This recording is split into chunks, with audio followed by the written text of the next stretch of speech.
ವಿದ್ಯಾರ್ಥಿಗಳೇ, ನೀವೆಲ್ಲ ಒಂದು ಈ ದೇಶದ ಸಂಪತ್ತು. ನಾವು ಬಿಡಿ, ನಾವಿನ್ 4 ವರ್ಷ 3 ವರ್ಷನೋ ಅಥವಾ ಇಲ್ಲಿ ಹೋಗ್ತಲೇನೋ ಈ ದೇಹವನ್ನು ಬಿಟ್ಟು ಹೋಗ್ಬಿಡ್ತೀವಿ. ನಮ್ಗೆ ಹೆಚ್ಚು ವರ್ಷಗಳ ಕಾಲ ಇಲ್ಲ. ನಾವೇನು ಕಾಡು ಬಾ ಅಂತದೆ ಊರು ಹೋಗು ಅನ್ನೋ ಪರಿಸ್ಥಿತಿಯಲ್ಲಿ ಇರ್ತಕ್ಕಂಥವ್ರು. ಆದ್ರೆ ನಿಮ್ಮ ಹತ್ರ ಸುಮಾರು 60ರಿಂದ 70 ವರ್ಷಗಳಿದೆ. ಇದೆಯೋ ಇಲ್ವೋ ನಿಮ್ಮ ಹತ್ರನ? ಇದೇನಮ್ಮ? ಎಸ್ ಅಂತ ಹೇಳಿ ಜೋರಾಗೆ. ಎಷ್ಟು ವರ್ಷ ಇದೆ?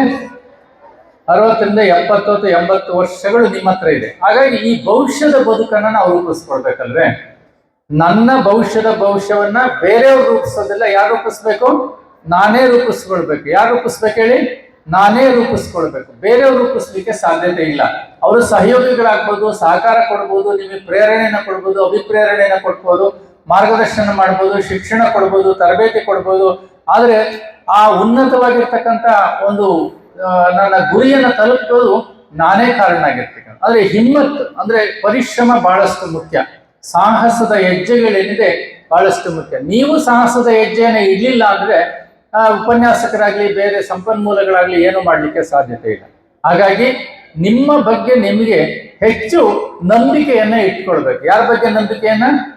ನಿಮ್ಮ ಬಗ್ಗೆ ನೀವು ನಂಬಿಕೆಯನ್ನ ಇಟ್ಕೊಳ್ಬೇಕು. ನಾನು ಶ್ರೇಷ್ಠ ಇದ್ದೀನಿ, ನಾನು ಸಮರ್ಥನಿದ್ದೀನಿ, ನನ್ನ ಹತ್ರ ಎಲ್ಲವೂ ಸಂಪನ್ಮೂಲಗಳಿದೆ, ಅದನ್ನ ಚಾನಲೈಸ್ ಮಾಡಬೇಕು ಅಂತಕ್ಕಂತಹ ದಿವ್ಯವಾಗಿರ್ತಕ್ಕಂತಹ ಆದಮ್ಯವಾಗಿರ್ತಕ್ಕಂತಹ ತುಡಿತವನ್ನು ಹೊಂದಿರತಕ್ಕಂತಹ ಶಕ್ತಿ ಸಾಮರ್ಥ್ಯದ ಆದಮ್ಯ ಆಲೋಚನೆಗಳು ಮತ್ತು ಸಂಕಲ್ಪಗಳನ್ನ ನೀವು ಹೊಂದಿದಾಗ ಮಾತ್ರನೇ ನೀವು ಯಶಸ್ಸನ್ನ ಸಾಧಿಸ್ತೀರಿ. ಇಟ್ಕೊಳ್ತಿರಲ್ವೇ? ಬಹುದೊಡ್ಡ ಗುರಿಯನ್ನ ಇಟ್ಕೊಳ್ಳಿ. ಲೋ ಏಮ್ ಈಸ್ ಕ್ರೈಮ್ ಅಂತ. ಅಂದ್ರೆ ಸಣ್ಣದಾಗಿರ್ತಕ್ಕಂಥ ಒಂದು ಗುರಿಯನ್ನ ಇಟ್ಕೊಳ್ತಕ್ಕಂಥದ್ದು ಅಪರಾಧ ಅಂತ ಹೇಳಿ ಕರಿತೀವಿ. ಯಾವಾಗಲೂ ನಾವು ಎಂಥದನ್ನ ಇಟ್ಕೊಳ್ಬೇಕು? ನಾನು IAS ಆಗ್ಬೇಕು, ನಾನು KS ಆಗ್ಬೇಕು, ಇನ್ನೇನೋ ಒಂದು ಆಗ್ಬೇಕು ಅಂತ ದೊಡ್ಡ ಒಂದು ಕಾರ್ಪೊರೇಟ್ ಜಗತ್ತನ್ನು ನಿರ್ಮಾಣ ಮಾಡಬೇಕು, ಸ್ವಾವಲಂಬಿಯಾಗಿ ಒಂದು ಸಂಸ್ಥೆಯನ್ನು ಕಟ್ಟಬೇಕು ಅಂತಕ್ಕಂಥ ಉನ್ನತವಾಗಿರ್ತಕ್ಕಂಥ ಆಲೋಚನೆಗಳನ್ನ ನಾವು ಇಟ್ಕೊಳ್ಬೇಕಾಗ್ತದೆ. ಯಾವಾಗ ನಾವು ಉನ್ನತ ಆಲೋಚನೆಗಳನ್ನ ಇಟ್ಕೊಳ್ತೀವಿ, ಅದನ್ನ ಸಾಧಿಸುವ ಮಾರ್ಗವನ್ನು ನಾವು ಕಂಡಿಟ್ಕೊಳ್ಬೇಕಾಗ್ತದೆ. ಉನ್ನತ ಆಲೋಚನೆ ಇದೆ ಒಂದು ಕಾರ್ಪೊರೇಟ್ ಜಗತ್ತನ್ನ. ನಾನು ಬಹಳ ಜನಗಳನ್ನ ಗುಜರಾತ್ ಅಲ್ಲಿ, ಡೆಲ್ಲಿಯಲ್ಲಿ, ಬೇರೆ ಬೇರೆ ಊರುಗಳಲ್ಲಿ ಇದೇ ಶಾಲೆಯ ನನ್ನ ವಿದ್ಯಾರ್ಥಿಗಳನ್ನ ನಾನು ಭೇಟಿ ಮಾಡ್ತಿರ್ತೇನೆ. ಉತ್ತಮವಾಗಿ ಅವರು ತಮ್ಮ ಬದುಕನ್ನು ರೂಪಿಸ್ಕೊಂಡಿದ್ದಾರೆ. ಒಂದು ಕಾರ್ಪೊರೇಟ್ ಜಗತ್ ಕಟ್ಟಿದ್ದಾರೆ ಅಥವಾ ಒಂದು ಸಂಸ್ಥೆಗಳಲ್ಲಿ ಉನ್ನತ ಹುದ್ದೆಗಳಲ್ಲಿ ಅವರು ಸೇವೆಯನ್ನ ಮಾಡ್ತಿದ್ದಾರೆ. ಅದಕ್ಕೋಸ್ಕರವಾಗಿ ನಾವು ಸಹಿತವಾಗಿ ಒಂದು ಒಳ್ಳೆಯ ಈಗಿನ ವಿದ್ಯಾರ್ಥಿಗಳು ನೀವು ಒಳ್ಳೆ ಏನ್ ಇಟ್ಕೊಳ್ಬೇಕು? ಗುರಿಯನ್ನ ಇಟ್ಕೊಳ್ಬೇಕು. ಸದಾ ವಿಜುವಲೈಸ್ ಮಾಡ್ತಿರ್ಬೇಕು. ನಾನು ಈ ರೀತಿ ಆಗ್ತೀನಿ ಅಂತ ಹೇಳಿ ಏನಾಗ್ಬೇಕು? ವಿಜುವಲೈಸೇಷನ್ ಅನ್ನು ನಾನು ಮಾಡ್ತಾ ಇರ್ಬೇಕು. ಯಾವಾಗ ಅಂತ ವಿಜುವಲೈಸೇಷನ್ ಇಟ್ಕೊಂಡಾಗ ನನಗೆ ಅದನ್ನ ತಲುಪುವ ಮಾರ್ಗನೂ ಸಹಿತ ಗೊತ್ತಿರ್ಬೇಕು. ಯಾವ್ದು ಗೊತ್ತಿರ್ಬೇಕು? ತಲುಪುವ ಮಾರ್ಗ. ನನ್ನ ಕಡೆ ನೋಡಿ, ಇಲ್ಲಿ ತಲುಪುವ ಏನ್ ಗೊತ್ತಿರ್ಬೇಕು? ಮಾರ್ಗನು. ಆ ಮಾರ್ಗ ಯಾವುದು ಅಂದ್ರೆ, ಮೊದಲು ನೀವು ಕೀಳಿರಿಮೆಯಿಂದ ಹೊರಗಡೆ ಬನ್ನಿ. ಯಾವುದರಿಂದ ಹೊರಗಡೆ ಬನ್ನಿ? So we have to come out of from inferiority complex ಅಂತ, ಆರ್ ಸುಪೀರಿಯಾರಿಟಿ ಕಾಂಪ್ಲೆಕ್ಸ್, ಯಾವ್ದಾದ್ರು ಆಗ್ಲಿ. ನಾವು ಆ ಒಂದು ಲಿಮಿಟೆಡ್ ಬಿಲೀಫ್ ಇಂದ, ಅಂದ್ರೆ ನಿರ್ಬಂಧಿತವಾಗಿರ್ತಕ್ಕಂಥ ಬಿಲೀಫ್ ಇಂದ ಹೊರಗಡೆ ಬನ್ನಿ. ನಿಮ್ದೇನು ಕೀಳಿರಿಮೆ ಅಂತಂದ್ರೆ, ನಾನ್ ಚೆನ್ನಾಗಿಲ್ಲ, ನೋಡ್ಲಿಕ್ಕೆ ಚೆನ್ನಾಗಿಲ್ಲ, ನನ್ನ ಮುಖ ಚೆನ್ನಾಗಿಲ್ಲ, ನಮ್ಮ ತಂದೆ ತಾಯಿ ಸಾಮಾನ್ಯ ಕುಟುಂಬದಿಂದ ಬಂದಿರತಕ್ಕಂಥವ್ರು, ನಾನು ಬಂದಿರತಕ್ಕಂಥ ಹಳ್ಳಿ ಅಥವಾ ಗ್ರಾಮೀಣ ಪ್ರದೇಶ ಅಥವಾ ಸಮಾಜ ಅದು ಉತ್ತಮವಾಗಿಲ್ಲ, ನನಗೆ ಶಿಕ್ಷಣ ಕೊಡ್ತಿಲ್ಲ ಅಥವಾ ನನಗೆ ಪ್ರೇರಣೆ ಕೊಡ್ತಿಲ್ಲ, ಹೀಗೆ ಹಲವಾರು ರೀತಿಯಾಗಿರ್ತಕ್ಕಂಥ ನಿಮ್ಮ ಬಗ್ಗೆನೇ ನೀವು ಏನನ್ನ ಹೊಂದಿರ್ತೀರಿ? Inferiority complex. ಕನ್ನಡದಾಗ ಏನಂತ ಕರಿತೀವಿ? ಅದಕ್ಕೆ ಕೀಳಿರಿಮೆ ಅಂತ ಹೇಳಿ ಕರಿತೀವಿ. ಏನಂತ ಹೇಳಿ ಕರಿತೀವಿ? ಕೀಳಿರಿಮೆ. ಹಾಗಾದ್ರೆ ಇವತ್ತಿಂದ ಆ ಕೀಳಿರಿಮೆಯಿಂದ ಹೊರಗಡೆ ಬನ್ನಿ, ಲಿಮಿಟೆಡ್ ಬಿಲೀಫ್ ಇಂದ ಹೊರಗಡೆ ಬನ್ನಿ. ಸೊ ಆ ಬಿಲೀಫ್ ಅನ್ನ ನೀವು ತೊಡೆದಾಕ್ಬಿಡಿ. ಇಲ್ಲ, ನಾನು ಚೆನ್ನಾಗಿದ್ದೀನಿ, ಉತ್ತಮವಾಗಿದ್ದೀನಿ, ನಾನು ಏನ್ ಬೇಕಾದ್ರೂ ಈ ಜಗತ್ತಿನಲ್ಲಿ ಸಾಧನೆ ಮಾಡ್ತೀನಿ ಅಂತಕ್ಕಂಥ ಆದಮ್ಯವಾಗಿರ್ತಕ್ಕಂಥ ಸಾಹಸದ ಸಂಕಲ್ಪಗಳು, ಆಲೋಚನೆಗಳಿದ್ದಾಗ ನಿಮ್ಮ ಗುರಿಯನ್ನು ತಲುಪ್ತೀರಿ.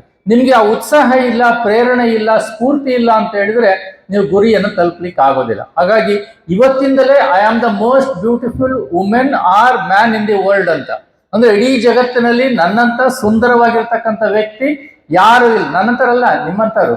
ಹಾಗಾಗಿ ಏನಂತ ತಿಳ್ಕೊಳ್ಬೇಕು? ನನ್ನಂತ ಏನಂತ ತಿಳ್ಕೊಳ್ಬೇಕು? ಸುಂದರವಾಗಿರ್ತಕ್ಕಂಥ ವ್ಯಕ್ತಿ ಜಗತ್ತಿನಲ್ಲಿ ಯಾರು ಇಲ್ಲ, ನನಗೆ ಕಂಪೇರ್ ಮಾಡ್ಲಿಕ್ಕೆ ಯಾರು ಇಲ್ಲ ಅಂತ ಹೇಳಿ. ನನ್ನನ್ನು ಕಂಪೇರ್ ಮಾಡ್ಲಿಕ್ಕೆ, ನನ್ನನ್ನು ಹೋಲಿಕೆ ಮಾಡ್ಲಿಕ್ಕೆ ಯಾರಿಗೂ ಇಲ್ಲ. I am the superior, I am the super most, I am everything, I have got the speciality, skill and resource. ನನ್ನ ಹತ್ರ ಎಲ್ಲವೂ ಇದೆ ಅಂತೇಳಿ ನೀವು ತಿಳ್ಕೊಂಡಾಗ ನಿಮ್ಮ ಹತ್ರ ಇದೆ, ಪೊಟೆನ್ಶಿಯಾಲಿಟಿ ಇದೆ. ಇಟ್ ರಿಕ್ವೈರ್ಸ್ ಅದಮ್ಯವಾಗಿರ್ತಕ್ಕಂಥ ಆಶಯ ಇರ್ಬೇಕಷ್ಟೇ. ಏನಿರ್ಬೇಕು? ಅದಮ್ಯವಾಗಿರ್ತಕ್ಕಂಥ ಆಶಯ ಇರಬೇಕು. ಇವತ್ತಿಂದ ನಾನು ಚೆನ್ನಾಗಿಲ್ಲ, ನಾನು ಸರಿಯಾಗಿಲ್ಲ, ನಾನು ಸಾಮರ್ಥ್ಯ ಇಲ್ಲ, ಇವೆಲ್ಲ ಕೀಳಿರಿಮೆಗಳಿಂದ ಹೊರಗಡೆ ಬನ್ನಿ. ಮತ್ತು ನಿನ್ನ ಕೈಲಿ ಸಾಧ್ಯತೆ ಆಗುವ ಎಲ್ಲ ಶಕ್ತಿಯೂ ಇದೆ. ಅದಕ್ಕೆ ಅವಕಾಶಗಳು ನಿಮ್ಮ ಹತ್ರ ಬರ್ತದೆ. ನಿಮ್ಮ ಹತ್ರ ಆ ಸಾಮರ್ಥ್ಯ, ಶಕ್ತಿ ಮತ್ತು ಆಲೋಚನೆ ಇಲ್ಲ ಅಂತ ಹೇಳಿದ್ರೆ ನಿಮ್ಗೆ ಅವಕಾಶಗಳು ಕಡಿಮೆ ಬರ್ತದೆ. ಯಾವಾಗ ನೀನು ನಾನು ಚೆನ್ನಾಗಿಲ್ಲ, ನನ್ನ ಕೈಲಿ ಆಗೋದಿಲ್ಲ, ಅಥವಾ ನನ್ನ ಮನಸ್ಸು ಅಥವಾ ನನ್ನ ಶರೀರ ಕೋಆಪರೇಟ್ ಮಾಡೋದಿಲ್ಲ, ಸಮಾಜ ಕೋಆಪರೇಟ್, ಈ ರೀತಿನಲ್ಲಿ ಯೋಚನೆ ಮಾಡಿದ್ರಿ ಅಂತ ಹೇಳಿದ್ರೆ ನೀವೆಂದೂ ನಮ್ಮ ಅಪ್ರಾಣಗೂ ಉದ್ಧಾರ ಆಗೋದಿಲ್ಲ. ಹಾಗಾಗಿನ ನೀವು ಸಮರ್ಥರಿದ್ದೀರಿ, ನಾನು ಸಾಧ್ಯತೆ ಇದೆ ಅಂತಕ್ಕಂತಹ ನಿಮ್ಮನ್ನ ನೀವು ಪ್ರೀತಿಸುವ, ಬೇರೆಯವ್ರನ್ನಲ್ಲ, ಯಾರನ್ನ, ನಿಮ್ಮನ್ನ ನೀವು ಪ್ರೀತಿಸುವ ಗುಣವನ್ನ ಕಲ್ತ್ಕೊಳ್ಬೇಕು. ಕನ್ನಡಿ ಮುಂದೆ ನಿಂತ್ಕೊಂಡು ನಾನು ಚೆನ್ನಾಗಿದ್ದೀನಿ, ನಾನು ಉತ್ತಮವಾಗಿದ್ದೀನಿ, ಸಮರ್ಥವನ್ನು ಹೊಂದಿದ್ದೀನಿ ಅಂತಕ್ಕಂತಹ ಒಂದು ಉತ್ತಮವಾಗಿರ್ತಕ್ಕಂಥ ಸಮರ್ಥವಾಗಿರ್ತಕ್ಕಂಥ ಆಲೋಚನೆಗಳ ಹೊಂದೋದ್ರ ಜೊತೆಗೆ ಶ್ರದ್ಧವಾನ್ ಲಭ್ಯತೆ ಜ್ಞಾನಂ ಅಂತ ಹೇಳಿ ಕರಿತೀವಿ. ಯಾರು ಶ್ರದ್ಧೆಯಿಂದ ಇರ್ತಾರೋ ಅವರಿಗೆ ಎಲ್ಲವೂ ತನ್ನ ಅವಕಾಶಗಳು ತನ್ನೆಡೆಗೆ ಬರ್ತದೆ ಅಂತೇಳಿ ಗೀತಾಚಾರ್ಯನಾಗಿರ್ತಕ್ಕಂಥ ಕೃಷ್ಣ ಹೇಳ್ತಾನೆ. ಹಾಗಾಗಿ ನಮ್ಗೊಂದು ಶ್ರದ್ಧೆ ಇರಬೇಕು. ನಾವು ವಿಜುವಲೈಸೇಷನ್ ಇಟ್ಕೊಂಡಾಗ ಅದಕ್ಕೆ ಶ್ರದ್ಧೆ ಇರಬೇಕು. ಶ್ರದ್ಧೆ ಅಂತಂದ್ರೆ ಅದಕ್ಕೆ ಕಮಿಟ್ಮೆಂಟ್ ಅಂತ ಹೇಳಿ ಕರಿತೀವಿ. ಅಂದ್ರೆ ಬದ್ಧತೆ ಇರಬೇಕಾಗ್ತದೆ, ಅಭ್ಯಾಸ ಮಾಡ್ಬೇಕಾಗ್ತದೆ. ಅಭ್ಯಾಸ ಮತ್ತು ಬದ್ಧತೆ ಬಹಳ ಮುಖ್ಯವಾಗಿರ್ತಕ್ಕಂಥದ್ದು. ನಮ್ಗೆ ಅಭ್ಯಾಸ ಇಲ್ಲ, ಬದ್ಧತೆ ಇಲ್ಲ ಅಂದ್ರೆ ಕಮಿಟ್ಮೆಂಟ್ ಇಲ್ಲ ಅಂತ ಹೇಳಿದ್ರೆ ಆಗ ನಾವೇನು ಮಾಡ್ಲಿಕ್ಕೆ ಸಾಧ್ಯತೆ ಇಲ್ಲ. ನಾವು ಯಾವುದನ್ನ ಸಾಧಿಸ್ಲಿಕ್ಕೆ ಹೊರಟಿದೀವೋ ಅದಕ್ಕೆ ಬೇಕಾದ ಶಿಕ್ಷಣ, ಅದಕ್ಕೆ ಬೇಕಾದಂತಹ ಸ್ಕಿಲ್, ಕೌಶಲ್ಯ, ಅದಕ್ಕೆ ಬೇಕಾದಂತ ತರಬೇತಿಯನ್ನ ಪಡ್ಕೊಳ್ಬೇಕು. ನಾವು ಸುಮ್ಮನೆ ಸರ್ಟಿಫಿಕೇಟ್ ನಾನು ಡಿಸ್ಟಿಂಕ್ಷನ್ ಬರೀದ್ದೀನಿ ಅಂತ ಅಲ್ಲಿ ನಿಂತ್ಕೊಂಡು ನನಗೆ ಉದ್ಯೋಗ ಕೇಳಿದ್ರೆ ಯಾರು ಕೊಡೋದಿಲ್ಲ. ನಿಮ್ಮ ಹತ್ರ ಸ್ಕಿಲ್, ಕೌಶಲ್ಯ ಇರಬೇಕು. ಅಂದ್ರೆ ವಿವಿಧ ಕೌಶಲ್ಯ, ಅದು ಯಾವುದೇ ಇರ್ಬೋದು, ಮಾತನಾಡುವುದನ್ನು ಅಥವಾ ಸಂಪರ್ಕವೋ, ಏನನ್ನ ಸಾಧಿಸೋದನ್ನು, ಕಂಪ್ಯೂಟರ್ದು ಅಥವಾ ಇನ್ನೊಂದು ಅನೇಕ ಕೌಶಲ್ಯಗಳು ಜಗತ್ತಿನಲ್ಲಿ. ಆ ಕೌಶಲ್ಯವನ್ನ ಹೊಂದುವುದರ ಜೊತೆಗೆ ನಿಮ್ಗೆ ಅಭ್ಯಾಸನೂ ಬಹಳಷ್ಟು ಮುಖ್ಯ. ಯಾವುದೇ ಕ್ಷೇತ್ರದಲ್ಲಿ ಭಗವದ್ಗೀತೆನೇ ಹೇಳ್ತೀರಿ, ಅಭ್ಯಾಸ ಏನು? ಅರ್ಜುನ ಕೇಳ್ತಾನೆ, ನನ್ನ ಕೈಲಿ ಇದೆಲ್ಲ ಆಗಲ್ಲ, ಏನ್ ಮಾಡೋದು ಅಂತ. ನೀನು ಅಭ್ಯಾಸ ಮಾಡ್ತಾ ಹೋಗು, ನಿನಗೆ ಸಾಧ್ಯತೆ ಆಗ್ತದೆ ಅಂತ. ಅದಕ್ಕೆ ಉದಾಹರಣೆ ಹೇಳ್ತಾನೆ ಅವನು. ನೋಡು, ಹಳೆ ಕಾಲದಲ್ಲಿ ಈ ಸೇದ ಬಾವಿಗಳು ಅಂತ ಇರ್ತಿದ್ವು. ಅಂದ್ರೆ ನೀರನ್ನ ಬಾವಿಗಳಿಂದ ಎಳೆದು ತರ್ತಾ ಇದ್ರು. ಆ ಸಂದರ್ಭದಲ್ಲಿ ಒಂದು ಕಲ್ಲನ್ನು ಹಾಕಿರ್ತಾರೆ ಇದ್ರ ಮೇಲೆ, ಗಡಿಗೆನೋ ಅಥವಾ ಪಾತ್ರೆನೋ ಇಡ್ತಕ್ಕಂಥ. ಅದು ಗಡಿಗೆಯನ್ನು ಇಟ್ಟು ಏನಾಗಿರುತ್ತೆ, ಸೌದೋಗ್ಬಿಟ್ಟಿರ್ತದೆ. ಕಾರಣ ಏನಂತ ಹೇಳಿದ್ರೆ ಗಡಿಗೆ ಹಾಕಿದ್ರೆ ಒಡೆದೋಗ್ತದೆ, ಬಟ್ ಅದನ್ನ ಇಟ್ಟು ಕಲ್ಲು ಏನಾಗಿರ್ತದೆ, ಸವದೋಗ್ತದೆ. ಕಲ್ಲು ಸವಿತದೆ. ನಿನ್ನ ಮನಸ್ಸು ಸಮರ್ಥವಾಗೋದಿಲ್ವೇ? ನನ್ನ ಮನಸ್ಸು ಯಾವಾಗಲೂ ಸಹಿತವಾಗಿ ಮೃದುವಾಗಿರ್ತಕ್ಕಂಥದ್ದು, ಆಲೋಚನೆಗಳಿಂದ ಕೂಡಿರ್ತಕ್ಕಂಥದ್ದು, ಸಂಕಲ್ಪಗಳ ಭಾಷೆಯಿಂದ ಕೂಡಿರ್ತಕ್ಕಂಥದ್ದು. ಅದನ್ನ ನಾವು ಹೇಗ್ ಬೇಕಾದ್ರೂ ಏನ್ ಮಾಡ್ಬೋದು, ಚಾನಲೈಸ್ ಮಾಡ್ತಕ್ಕಂಥ ಸಾಮರ್ಥ್ಯ ಇದೆ. ನೀನು ಅಭ್ಯಾಸ ಮಾಡಿದ್ರೆ ಏನ್ ಬೇಕಾದ್ರೂ ಆಗ್ಲಿಕ್ಕೆ ಸಾಧ್ಯತೆ ಇದೆ ಅಂತೇಳಿ ಹೇಳಲಾಗ್ತದೆ. ಹಾಗೇನೆ ನಿಮ್ಮ ಜೀವನದಲ್ಲಿ ನೀವು ಅಭ್ಯಾಸವನ್ನ ಮಾಡ್ತಾ ಹೋಗ್ಬೇಕು. ನಂತರ ನಾವು ಪರಚಿಂತನೆ ಪತನಕ್ಕೆ ದಾರಿ, ಸ್ವಚಿಂತನೆ ಉನ್ನತಿಗೆ ದಾರಿ ಅಂತ ಕರಿತೀವಿ. ಅಂದ್ರೆ ಬೇರೆಯವ್ರ ಬಗ್ಗೆ ಚಿಂತನೆ ಮಾಡಕ್ ಹೋಗ್ಬೇಡಿ. ಯಾರು ಹೇಗೆ ಓದ್ತಾರೋ, ಯಾರು ಹೇಗಿದಾರೋ, ಯಾರು ಹೇಗೆ ಫ್ಯಾಷನ್ ಮಾಡ್ತಾರೋ, ಯಾವ ರೀತಿಯಲ್ಲಿ ಸಮಯ ಕಳೀತಾರೋ, ಯಾವ ಹುಡುಗಿ ಜೊತೆ ನೋಡೋದೋ ನಮಗೆ ಬೇಕಾಗಿಲ್ಲ. ಅದು ನನಗೆ ಯಾವ ಚಿಂತನೆ ಬೇಕು, ನನ್ನ ಚಿಂತನೆ ಬೇಕು. ನಾನು ಶ್ರದ್ಧವಾನ್, ನನ್ನ ಶ್ರದ್ಧೆಯನ್ನು ಇಟ್ಕೊಂಡು, ನಾನು ಕಮಿಟೆಡ್ ಇಟ್ಕೊಂಡು ಒಂದು ಗುರಿಯನ್ನು ಸಾಧಿಸ್ಬೇಕು. ಹಾಗಾಗಿ ಆ ಗುರಿ ಎಡೆಗೆ ನನ್ನ ಆಲೋಚನೆಗಳಿರ್ಬೇಕೆ ಹೊರತು ನನ್ನ ಪಕ್ಕದವಳಿರೋ ಹತ್ರ ಅಥವಾ ನನ್ನ ಸಹಪಾಠಿಯ ಜೊತೆಗೆ ಬೇರೆಯವ್ರ ಜೊತೆ ನಾವು ಹೋಲಿಕೆನೂ ಮಾಡಬಾರ್ದು, ಅವ್ರ ಬಗ್ಗೆ ಏನ್ ಮಾಡಬಾರ್ದು, ಆಲೋಚನೆನೂ ಮಾಡಬಾರ್ದು. ಹಾಗಾಗಿ ಯಾರ ಬಗ್ಗೆ ಚಿಂತನೆ ಮಾಡಬೇಕು? ನನ್ನ ಬಗ್ಗೆ ನಾನು ಚಿಂತನೆ ಮಾಡಿ, ನನ್ನ ಆಲೋಚನೆಗಳನ್ನ, ನನ್ನ ಪರಿಶ್ರಮವನ್ನ, ನನ್ನ ಸಾಧನೆಯನ್ನ ನಾನು ಮಾಡ್ತಾ ಹೋದ್ರೆ ನಾನು ಯಶಸ್ಸನ್ನ ಗಳಿಸ್ತೀವಿ ಅನ್ನೋ ಮಾತನ್ನ ಹೇಳ್ತಾನ. ಇನ್ನು ಸಾಕಷ್ಟು ಮಾತಾಡ್ಬೋದು. ನಿಮ್ಗೆ ಇಂಡಿವಿಜುವಲ್ ಕ್ಲಾಸಿಗೆ ಬಂದಾಗ ನಾನು ಮಾತಾಡ್ತೀನಿ.